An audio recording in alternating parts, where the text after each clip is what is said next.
여러분, 사람을 처음 만났을 때 첫인상이 얼마나 중요한지 잘 알고 계시죠? 그런데 첫인상만으로 그 사람을 정확히 알 수 있을까요? 분명히 첫 만남에서 그 사람의 본성을 파악하는 건 쉽지 않지만 사실 우리는 아주 간단한 힌트들로 상대방을 좀 더 잘 이해할 수 있는 방법이 있습니다. 그럼 사람을 만났을 때 어떤 작은 행동이나 말을 통해 상대방을 더 잘 알 수 있을까요? 여러분은 말투나 옷차림에서 그 사람의 본성을 느낀 적이 있나요? 오늘은 여러분이 사람을 만나면 그 사람의 본 모습을 빠르게 파악할 수 있는 5가지 방법을 소개해 드리려고 합니다. 궁금하시죠? 그러면 이 5가지 방법이 어떻게 상대방을 파악하는데 결정적인 힌트가 될 수 있는지 하나씩 알아보겠습니다. 첫인상을 결정짓는 데 있어 옷차림만큼 중요한 요소가 있을까요? 사람을 처음 만났을 때 우리는 그 사람의 옷을 통해 많은 정보를 얻습니다. 하지만 옷차림은 단순히 겉모습에 그치지 않습니다. 상대방을 배려한 옷차림은 그 사람의 성격과 내면까지 드러낼 수 있습니다. 옷을 어떻게 입느냐에 따라 그 사람의 자기 관리와 타인에 대한 존중이 어떻게 드러나는지 살펴볼 수 있습니다. 비싼 옷이나 화려한 패션이 아니라 중요한 것은 상대방을 불편하게 하게 하지 않도록 배려하여 잘 입는 것입니다. 자기 자신을 아끼는 사람은 그 배려가 타인에게도 전달되게 마련입니다. 옷차림은 단순히 자기 스타일을 표현하는 것을 넘어서 상대방에 대한 배려와 존중을 나타낼 수 있는 중요한 요소입니다. 예를 들어 친구와의 모임에서 한 사람이 자신에게 잘 맞는 옷을 입고 온다면 그 사람은 자기 자신을 존중하는 사람으로 또한 타인을 배려하는 마음을 나타내는 것입니다. 지나치게 화려하거나 불편한 옷차림을 피하고 상대방이 불편하지 않게 입는 것이 더 중요합니다. 친구와의 만남에서 누군가 너무 격식을 차리거나 지나치게 자유로운 옷차림을 보일 때 우리는 그 사람의 태도를 이해하기 힘들 수 있습니다. 반면 상대방이 자연스럽고 자신에게 맞는 옷을 입고 온다면 그 사람은 배려와 성숙함을 표현하는 것입니다. 옷을 잘 입는다고 해서 비싸고 화려한 옷을 입을 필요는 없습니다. 중요한 건 상대방을 불편하게 하지 않도록 적절하게 입는 것입니다. 자기 관리가 잘 된 옷차림은 자신감을 드러냅니다. 예를 들어 부모님과의 만남에서 자녀가 깔끔하고 단정한 옷을 입고 나타난다면 그 자체로 존중의 표시입니다. 남들에게 신경 쓰지 않거나 무심한 태도보다는 상대방을 존중하는 마음을 나타내는 것이 중요합니다. 이처럼 옷차림은 상대방을 향한 배려와 존중을 보여주는 중요한 방법이 됩니다. 옷을 잘 입는다고 해서 반드시 고급스러운 옷을 입는 것이 중요한 것이 아닙니다. 깔끔하고 자신에게 맞는 옷을 입는 것이 중요하며 이를 통해 자기 존중감과 자신감을 드러낼 수 있습니다. 상대방을 배려하면서 자신을 잘 나타내는 옷차림은 결국 긍정적인 인상을 심어줄 수 있는 좋은 방법입니다. 존 맥스웰은 이렇게 말했습니다. 자신을 존중하는 사람은 그만큼 타인도 존중할 수 있다. 이 명언은 자기 존중과 타인에 대한 배려의 관계를 잘 보여줍니다. 자신에게 맞는 옷을 입고 단정하게 관리하는 모습은 결국 타인에 대한 존중을 나타내는 방식이 됩니다. 우리가 자기 자신을 아끼고 존중할 때 그 모습은 타인에게도 긍정적인 영향을 미친다는 사실을 잊지 말아야 합니다. 옷차림은 단순히 겉모습이 아닌 자기 자신을 존중하고 타인에 대한 배려를 표현하는 중요한 방법입니다. 비싼 옷이나 화려한 스타일을 고수하기보다는 상대방을 불편하게 하지 않도록 적절하게 입는 것이 중요하며 이를 통해 상대방에게 좋은 인상을 남기고 자신감 있게 생활할 수 있습니다. 여러분, 사람을 처음 만났을 때 그 사람이 어떤 성격을 가지고 있을지 궁금해지지 않으신가요? 외모와 옷차림 외에도 우리가 상대방의 성향을 파악할 수 있는 중요한 단서가 바로 말투와 언어 선택입니다. 말을 할 때 우리는 자신도 모르게 그 사람의 내면과 성향을 드러내게 됩니다. 말투와 언어 선택은 그 사람이 어떤 성격을 가지고 있는지를 엿볼 수 있는 중요한 창이 되죠. 말투는 그 사람의 자신감, 배려심, 타인에 대한 존중을 반영합니다. 예를 들어, 대화를 나누면서 상대방이 항상 긍정적이고 배려심 있는 말을 사용한다면 그 사람은 대체로 상대방을 존중하고 배려하는 성격을 가졌다고 볼 수 있습니다. 반면 자주 부정적이고 비판적인 언어를 사용하는 사람은 내면에 불만이나 부정적인 성향을 품고 있을 가능성이 큽니다. 한 예로, 자녀가 결혼 후 힘든 시간을 보내고 있을 때 부모가 이렇게 말할 수 있습니다. 그동안 많이 힘들었겠구나. 그래도 두 사람 함께라면 잘 해결될 거야. 내가 도울 수 있으면 언제든지 말해. 이처럼 긍정적이고 배려심이 있는 말을 사용하는 사람은 타인을 존중하고 배려하는 성향을 가진 사람입니다. 이런 말투를 사용하는 부모는 자녀에게 정서적인 지원과 안도감을 줄 수 있습니다. 이 말 속에는 자녀를 믿고 지지하는 마음이 담겨 있으며 자녀는 힘든 시기를 잘 극복할 수 있다는 용기를 얻을 수 있죠. 반면 같은 상황에서 다른 부모는 이렇게 말할 수도 있습니다. 결혼해서 이렇게 힘든 거 보니 정말 잘못된 선택인 것 같아. 왜 이런 문제들을 다 해결하지 못할까? 내가 봐도 이제는 더 이상 참을 수 없을 것 같아. 이 말을 자주 하는 부모는 부정적이고 비판적인 성향을 지닌 사람일 수 있습니다. 이러한 부모는 자녀가 겪는 어려움을 제대로 이해하려는 대신 비판적인 시선으로 상황을 바라보게 됩니다. 부정적인 언어를 자주 사용하는 사람은 때때로 자기 자신에게 실망하거나 내면의 불안감을 외부로 표출하는 경우가 많습니다. 이렇게 자녀에게 비판적인 언어를 사용하면 자녀는 부유하는 사랑과 지지가 부족하다고 느끼게 될 수 있습니다. 비판적인 말은 자녀의 마음을 닫게 만들고 그들의 자존감과 신뢰감을 떨어뜨릴 수 있습니다. 자녀는 부모로부터 긍정적인 지원을 받지 못하면 오히려 더 큰 부담을 느낄 수 있습니다. 이렇게 언어 선택은 사람의 성격을 반영하기 때문에 말을 할 때 사용하는 단어와 표현에 따라 그 사람의 성향을 알 수 있습니다. 예를 들어, 자주 비판적인 언어를 사용하는 부모는 자녀에게 부정적인 영향을 미칠 수 있습니다. 그 부모의 언어 속에 담긴 불만과 불평은 결국 그 사람의 내면의 갈등이나 불안을 드러내는 신호일 수 있습니다. 비판적 언어를 사용하는 부모는 종종 자기 자신에게 더 큰 기준을 적용하며 그로 인해 자신감이 떨어질 수 있습니다.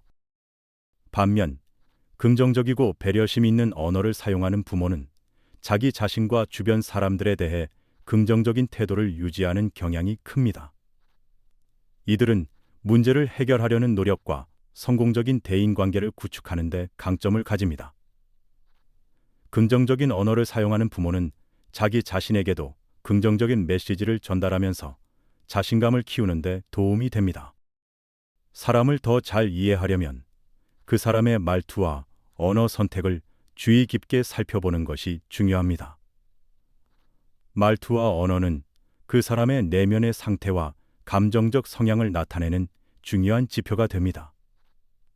예를 들어, 자주 비판적인 언어를 사용하는 부모는 그 사람이 어떤 내면의 갈등을 겪고 있는지를 엿볼 수 있는 힌트를 제공합니다. 반대로, 긍정적이고 배려심이 있는 언어를 사용하는 부모는 그 사람이 타인과의 관계에서 얼마나 존중을 중요시하는지, 자기 관리가 잘 되어 있는지를 알 수 있는, 신뢰할 수 있는 단서입니다. 그렇다면 우리가 언어를 통해 상대방의 성향을 이해하고 그 사람이 어떤 사람인지 파악할 때 보다 깊이 있는 관계를 형성할 수 있습니다. 사람을 평가할 때 우리는 대체로 그 사람이 얼마나 신뢰할 수 있는지를 중요하게 생각합니다. 그런데 신뢰를 결정짓는 중요한 기준 중 하나는 바로 약속을 얼마나 잘 지키는가입니다. 약속을 지키는 사람은 책임감을 보여주며 신뢰를 얻을 수 있습니다. 반면 자주 약속을 어기는 사람은 책임감 부족을 드러내고 종종 타인에 대한 무관심을 나타내기도 합니다. 우리는 누구나 친구나 가족과의 약속을 지키기 위해 노력합니다. 약속을 지키는 일은 단순한 의무가 아니라 그 사람의 성격과 신뢰도를 보여주는 중요한 지표입니다. 약속을 지키지 않으면 그 사람의 신뢰성에 큰 타격을 줄 수 있습니다. 특히 일상에서 자주 접하는 가벼운 약속들이라 할지라도 그 사람이 얼마나 책임감 있게 행동하는지를 보여주는 중요한 요소가 됩니다. 우리는 주변에서 약속을 잘 지키는 사람을 보면 자연스럽게 그 사람을 신뢰하게 됩니다. 그리고 그 사람과의 관계에서 더욱 깊은 신뢰와 존경을 쌓게 되죠. 반면 자주 약속을 어기고 무책임하게 행동하는 사람은 타인과의 관계에서 불편함을 초래하게 됩니다. 그 사람에 대한 신뢰가 떨어지면서 사람들 간의 관계가 서서히 멀어지기도 합니다. 예를 들어 친구들과 함께하는 모임에서 한 사람이 매번 시간을 어기거나 모임에 빠지면 점차 그 사람은 약속을 중요하게 여기지 않는 사람으로 비춰질 수 있습니다. 다른 사람들은 그 사람과의 약속을 다시는 믿지 않게 되고 그 사람의 신뢰도는 점점 낮아지게 됩니다. 어느 날 오랜만에 친구들과 함께 주말 모임을 하기로 한 경우를 생각해 봅시다. 한 사람이 그날 아침까지 오랜만에 만나는 거니까 꼭 참석하겠다며 약속을 했습니다. 그런데 그날 오후 그 사람은 아무 연락도 없이 나타나지 않았습니다. 그 사람의 다른 약속들도 자주 어기고 있었고 그동안 함께 만나기로 했던 일정을 취소한 적도 많았습니다. 그 모임에 참석한 친구들은 그 사람에 대해 불쾌한 감정을 느끼고 자연스럽게 그 사람과의 관계가 서서히 멀어지게 됩니다. 모임에 빠지게 된 그 사람은 다음에 또 다른 약속을 할 때 그 누구도 그 사람을 믿지 않게 될 것입니다. 결국 약속을 지키지 않으면 그 사람의 신뢰는 잃어버리게 되고 그 사람과의 관계도 흐지부질 될 수 있습니다. 이와 같은 상황에서 그 사람은 자신이 어긴 약속이 친구들에게 얼마나 큰 실망을 주었는지 모르고 있을 수 있습니다. 하지만 그 사람을 신뢰하는 사람들은 결국 실망감을 느끼게 되고 그 사람에 대한 믿음을 점점 잃게 됩니다. 반면에 약속을 잘 지키고 책임감 있는 사람은 그 사람을 신뢰하고 존경하는 사람들이 많습니다. 예를 들어 일상에서 가족과의 약속이나 친구들과의 계획을 성실하게 지키는 사람은 자연스럽게 자신에 대한 신뢰를 얻고 그 사람과의 관계가 더욱 깊어지게 됩니다. 약속을 지키는 사람은 단순히 의무를 다하는 것 이상으로 타인의 감정을 존중하고 그 사람의 신뢰를 얻기 위한 노력을 하는 사람이라고 할 수 있습니다. 자주 약속을 어기면 그 사람의 신뢰는 점점 떨어지게 됩니다. 예를 들어 친구가 일을 잘못 처리해서 자주 만남을 미루거나 약속을 깨게 된다면 그 친구와의 관계가 점차 부담스럽고 점점 소원해질 수 있습니다. 이렇게 사람들은 약속을 지키지 않으면 상대방에 대한 신뢰가 점차 무너져가고 그 관계에서 긍정적인 감정을 느끼기 어렵게 됩니다. 또한 자주 약속을 어기는 사람은 스스로도 불편함을 느낄 수 있습니다. 약속을 지키지 않음으로써 타인에게 실망을 안겨주고 그 관계가 점점 멀어지게 되기 때문입니다. 결국 약속을 지키지 않으면 그 사람의 신뢰는 잃어버리게 되고 그 사람과의 관계도 흐지부질 될 수 있습니다. 약속을 잘 지키는 것은 자기 관리와 책임감을 나타내는 방법입니다. 우리는 타인에게 신뢰를 주고 믿을 수 있는 사람으로 거듭나기 위해서는 자기 약속을 지키는 습관을 들여야 합니다. 일상 속에서 작은 약속이라도 성실히 지키며 상대방에게 신뢰를 주고 자기 자신에게도 책임감을 갖는 것이 중요합니다. 예를 들어 가족과의 약속을 지킬 때 우리가 약속을 지키는 모습은 상대방에게 진정성을 보여주는 방법이 될 수 있습니다. 작은 약속이라도 철저히 지키면 그 사람의 신뢰가 점차 쌓이고 그 관계가 더욱 굳건해지는 효과를 가져올 수 있습니다. 사람을 평가할 때 약속을 지키는 사람은 그만큼 신뢰를 얻을 수 있습니다. 약속을 잘 지키는 사람은 책임감이 있으며 타인에 대한 존중을 나타내고 있습니다. 반면 자주 약속을 어기고 책임감 없는 사람은 신뢰를 잃게 되고 그 사람과의 관계에서 불편함과 실망을 안겨줄 수 있습니다. 따라서 우리는 일상에서 자기 약속을 지키는 습관을 통해 신뢰를 얻고 사람들과의 관계를 더욱 깊고 의미 있게 만들 수 있습니다. 어떤 사람의 성격을 제대로 이해하려면 단순히 그 사람의 외적 행동만 보지 않고 그 사람이 타인의 감정에 어떻게 반응하는지 살펴보는 것이 중요합니다. 특히 타인에 대한 배려와 공감 능력은 그 사람의 성격을 엿볼 수 있는 중요한 지표가 됩니다. 사람이 어떻게 다른 사람의 감정을 이해하고 돕는지를 보면 그 사람이 진정으로 따뜻한 마음을 가진 사람인지 알 수 있습니다. 배려와 공감은 단순히 좋은 행동을 보이는 것 이상의 의미를 갖습니다. 이것은 그 사람의 마음가짐과 인생의 태도를 반영하는 중요한 요소입니다. 배려와 공감을 통해 우리는 그 사람이 얼마나 다른 사람들을 존중하고 그들의 입장에서 생각할 수 있는 능력을 가졌는지 파악할 수 있습니다.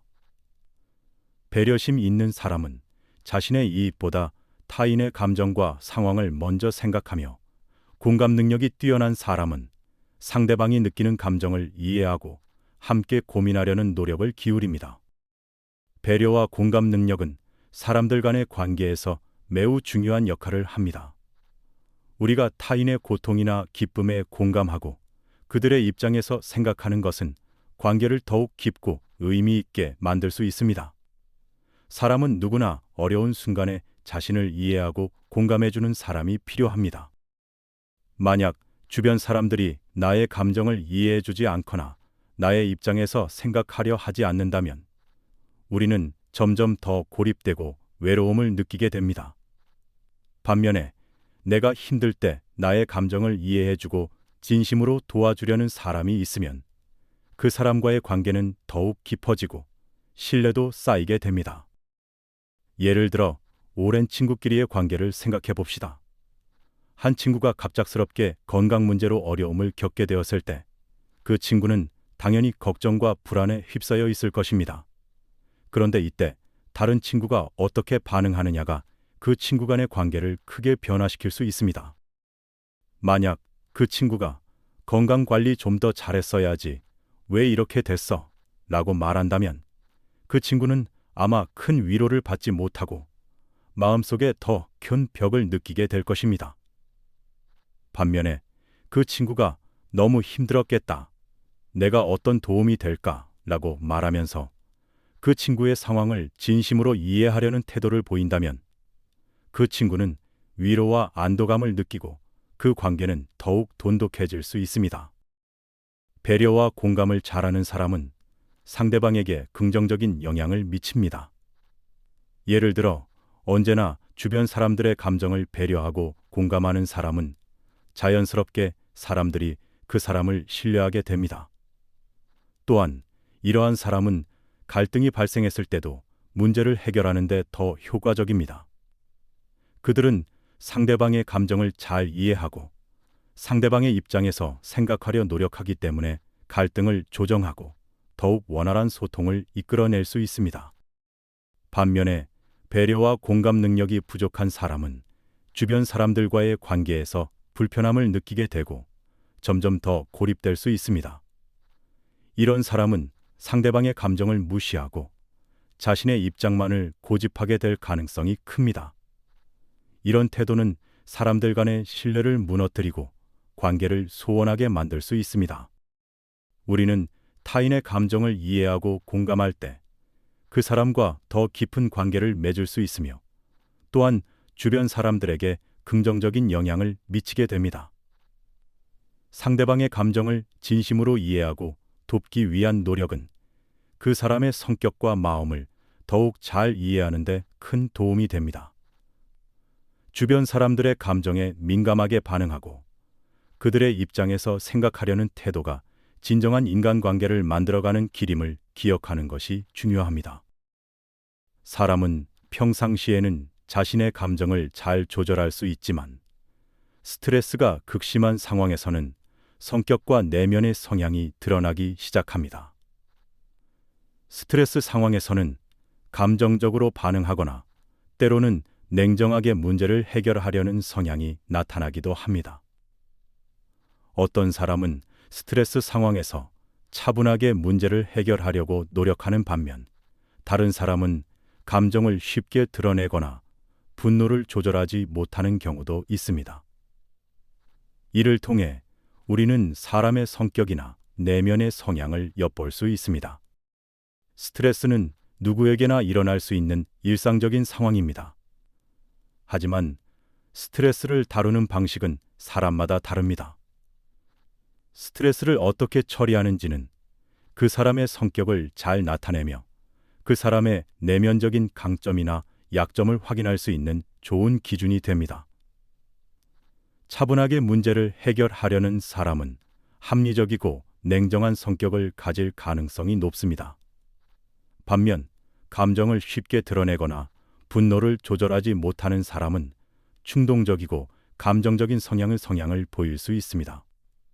이러한 성향은 일상생활에서 사람의 행동에 많은 영향을 미치게 됩니다. 가령 오랫동안 함께 일한 친구들이 갑자기 큰 다툼을 벌였다고 생각해 봅시다. 다툼의 원인은 사소한 것이지만 그 상황에서 한 친구가 갑자기 감정을 억제하지 못하고 큰 소리로 반응하게 된다면 그 친구는 감정적이고 충동적인 성향을 가지고 있을 가능성이 큽니다. 반면 같은 상황에서 다른 친구는 차분하게 대화를 시도하며 문제를 해결하려는 태도를 보일 수 있습니다. 이 사람은 냉정하고 합리적인 성향을 보인다고 할 수 있습니다. 후자는 감정적인 대응보다는 문제 해결을 중요시하며 이런 성향은 어려운 상황에서도 차분하게 문제를 해결할 수 있는 능력을 발휘하게 됩니다. 예를 들어 부모님이 갑자기 건강이 나빠져 병원에 가게 된 상황을 생각해 보겠습니다. 부모님이 병원에 가셔야 한다는 사실에 대해 걱정과 불안감이 커질 수 있습니다. 이때 자녀가 어떻게 반응하느냐에 따라 그 사람의 성격을 알 수 있습니다. 자녀 중 한 명은 냉정하게 상황을 파악하고 부모님께 필요한 병원 예약을 하며 침착하게 대처할 수 있습니다. 이런 사람은 문제를 해결하려는 능력이 뛰어나며 상황에 맞는 합리적인 결정을 내릴 수 있는 사람입니다. 반면 또 다른 자녀는 상황을 지나치게 감정적으로 받아들여 큰 소리로 불안감을 표현하고 혼란스럽게 행동할 수 있습니다. 이런 사람은 감정적인 반응을 많이 하며 스트레스 상황에서 불안감과 분노를 조절하는 데 어려움을 겪을 수 있습니다.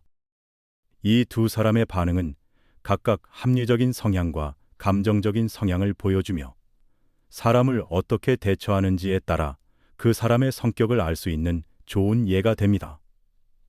성격은 단기적으로는 환경에 따라 다를 수 있지만 반복적인 스트레스 상황에서의 반응은 그 사람의 본질을 잘 드러내기 때문에 매우 중요한 기준이 됩니다.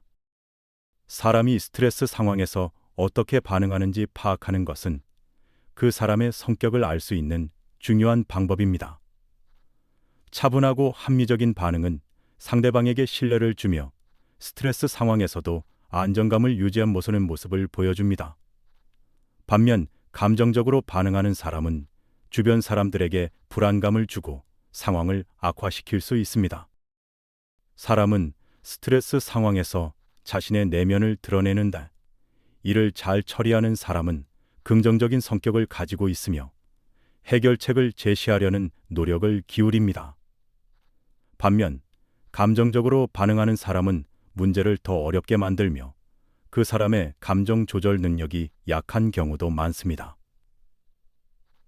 스트레스를 잘 관리하는 사람은 차분하게 상황을 분석하고 냉정하게 문제를 해결하려는 태도를 보입니다.